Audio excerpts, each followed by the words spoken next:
ಜಮೀರ್ ಅವರು ಹೇಳಿರುವಂಥ ಒಂದು ಹೇಳಿಕೆ ಕಾಂಗ್ರೆಸ್ಸಿಗೆ ನಷ್ಟ ಉಂಟು ಮಾಡುತ್ತೆ ಅನ್ನುವಂಥ ಸ್ಪೆಕ್ಯುಲೇಷನ್ ಈಗ ಬಹುತೇಕ ಫಲಿತಾಂಶ ಹೊರಬಿದ್ದಿದೆ. ನೀವು ಅದನ್ನ ಕ್ಲಿಯರ್ ಮಾಡಿದ್ರಿ ಕೂಡ ನೀವು ಅದನ್ನ ನೋಡಿ, ನಾನು ಸ್ಪಷ್ಟಪಡಿಸಿದ್ದೆ, ಯಾವುದೇ ಕಾರಣಕ್ಕೂ ಆ ಭಾವನೆ ಸ್ಥಳೀಯ ಮಟ್ಟದಲ್ಲಿಲ್ಲ. ಅದೇನಿದ್ರು ಹೊರಗಡೆ ಮಾಧ್ಯಮಗಳು ಸೃಷ್ಟಿ ಮಾಡಿರ್ತಕ್ಕಂಥದ್ದು ಅನ್ನೋ ಅಂತ ಅಭಿಪ್ರಾಯನ ಕೂಡ ನಾನು ಸ್ಪಷ್ಟವಾಗಿ ತಿಳಿಸಿದ್ದೆ. ಮಾಧ್ಯಮದವ್ರಿಗೆ ಕೆಲವರಿಗೆ ಬೇಜಾರಾಗಿರ್ಬೋದು, ನಾನೇನು ಇಲ್ಲ ಅಂತ ಹೇಳಲಿಕ್ಕೆ ಹೋಗೋದಿಲ್ಲ. ಮಾಧ್ಯಮಗಳು ಒಬ್ಬ ಅಭ್ಯರ್ಥಿಯ ಪರವಾಗಿ ನಿಲ್ಲೋದಕ್ಕೋಸ್ಕರ ಮಾಡಿದಂಥ ಆರೋಪ ಅಂತಕ್ಕಂಥದ್ದು ಕೂಡ ನನ್ನ ಒಂದು ನಿಲುವಾಗಿತ್ತು. ನಾನು ಮಾತಾಡೋದನ್ನ ಸ್ವಲ್ಪ ಕೇಳಿಸ್ಕೊಳ್ಳಿ. ನಾವು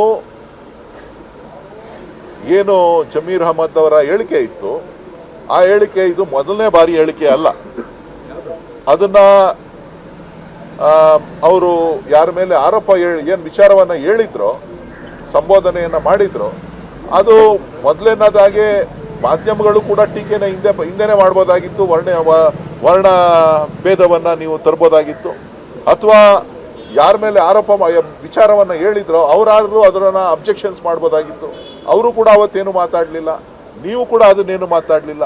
ಈ ಚುನಾವಣಾ ಸಂದರ್ಭದಲ್ಲಿ ನಮ್ಮ ಅಭ್ಯರ್ಥಿಯನ್ನ ಗುರಿಯಾಗಿಟ್ಕೊಂಡು ನೀವು ಮಾಡ್ತಕ್ಕಂಥದ್ದು ಸರಿನಾ ಅನ್ನೋದು ನಮ್ಮ ವಿಚಾರ ಆಗಿತ್ತು. ಆ ಒಂದು ನಿಟ್ಟಿನಲ್ಲಿ ನಾನು ಸ್ಥಳೀಯವಾಗಿ ನಾವು ಚುನಾವಣೆಯನ್ನು ಸುಮಾರು 20 ದಿನಗಳ ಕಾಲ, 20 ದಿನ, 1 ತಿಂಗಳ ಕಾಲ ಚುನಾವಣೆಯನ್ನು ಮಾಡಿದ್ವಿ. ಹಳ್ಳಿಗಳಲ್ಲೂ ಕೂಡ ಎಲ್ಲ ವಿಚಾರಗಳು. ಆದರೆ ಹೊರಗಡೆ ಇದು ಮಾಧ್ಯಮಗಳಲ್ಲಿ ಚರ್ಚೆ ಆಗ್ತಾ ಇತ್ತೆ ಹೊರತು ಸ್ಥಳೀಯವಾಗಿ ಅಭಿವೃದ್ಧಿಯ ವಿಚಾರ ಚರ್ಚೆ ಆಗ್ತಾ ಇತ್ತು.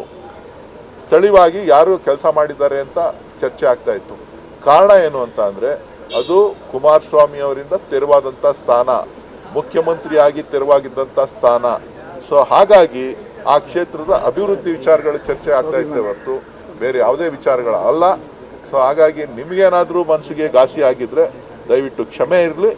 ನನ್ನ ಮನಸ್ಸಿನ ಅಂತರಾಳದ ಮಾತುಗಳನ್ನು ನಾನು ಸ್ಪಷ್ಟಪಡಿಸಿದ್ದೇನೆ ಹೊರತು ನಿಮ್ಮ ಮೇಲೆ ದೂಷಣೆ ಮಾಡಬೇಕು ಅಂತಕ್ಕಂಥ ವಿಚಾರ ನಂದಲ್ಲ.